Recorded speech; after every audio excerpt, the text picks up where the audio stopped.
Колеги пратеници, со новиот предлог закон за изменување и дополнување на Законот за здравствено осигурување се предлагаат две измени. Првата измена се однесува на ласерска корекција на видот, а втората измена се однесува на усогласување на платите на вработените во Фондот за здравство согласно со измените на Законот за јавна администрација.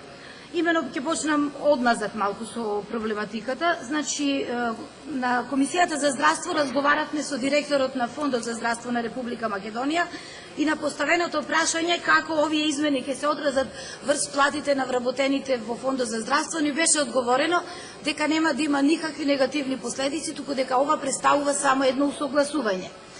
С оглед на тоа што Фондот за здравство, односно Управниот одбор на Фондот за здравство ги одредува по систематизација нивото на платите на своите вработени 10 дена по донесување на буџетот за идната година, ни беше одговорено дека не е променета сумата на средства во буџетот на Фондот за здравство и дека има доволно средства да со овие измени се вклопат во бруто масата на средства со која што треба да се исплаќаат платите. Сметаме дека тоа не е логично до крај, затоа што не можете вие во истата маса кога со систематизација се намалуваат бодовите, односно дел од вработените ќе останат со истите бодови, на дел од вработените ќе им се зголемат бодовите за плата, како ќе ги покриваат трошоците не знам, меѓутоа ни беше речено дека ова нема да има никакви финансиски импликации врз буџетот, ниту дека ќе донесе оштетување на вработените во фондот.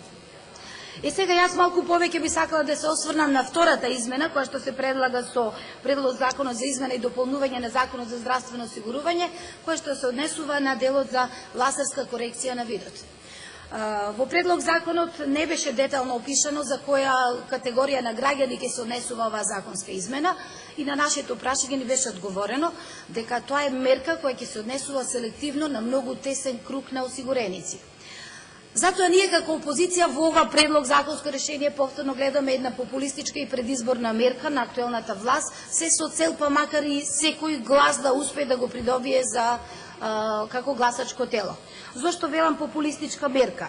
Затоа што ова предлог законско решение се предлага сега, а неговата имплементација според завршните одредби во законот се вели дека ќе почне по излегувањето на законот во Службен весник на Република Македонија.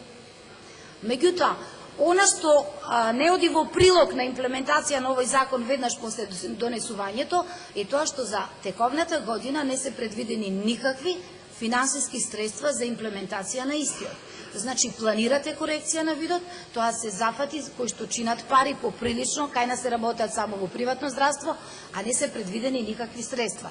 Додека пак за следната 2017 година се предвидени 11 милиони денари, за 2018 и следните после 19 година по 3 милиони денари на годишно ниво. Затоа сметаме дека ова представува само начин на додворување на гласачите.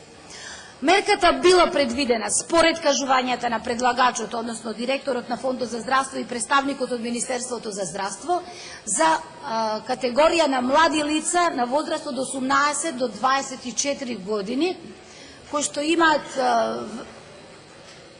пореметување, односно отстапување од рефракцијата од -2 до +2, и дека тоа се лица кои што припаѓаат на семејства каде годишниот нето приход не е повисок од 115.000 денари. И сега кога оваа мерка ќе ја преведете во бројки, мислам дека ќе биде многу малечка, не сакам да калкулирам тука, да кажам дека тоа се 50 до 100 корисници на оваа мерка, меѓутоа тоа е многу мала бројка. Од друга страна, постои сомнеш дека со ова не сака да се промовира нова метода во јавното здравство. Министерството за здравство и голем број на доктори на едукација, меѓутоа не и офталмолози за вршење на зафати од типот на оваа интервенција, односно ласерска корекција на видот. Значи, за оваа област, според информацијата, ние немаме стручњаци. Од друга страна, во јавното здравство не постои ваков апарат за ласерска корекција на видот. Овој апарат изнесува 400.000 евра и таков постои само во 4 приватни здравствени установи кои што се занимаваат со оваа проблематика. Затоа сметаме дека власта повторно и со оваа предлог законско решение сака парите од јавното здравство собрани од граѓаните повторно да ги пренасочува кон приватни институции здравствени кои што представуваат нивни поддржувачи, односно поддржувачи на нивните политики на секој можен начин. Сметаме дека има и многу други работи во јавното здравство кои што треба да се третираат, како што е лазерската фотокоагулација на пациентите со диабетична ретинопатија, оперативните зафати за катаракта каде постојат долги редици на чекање, оперативни зафати од типот на страбизам кои што воопшто не се прават во јавното здравство. Благодарам.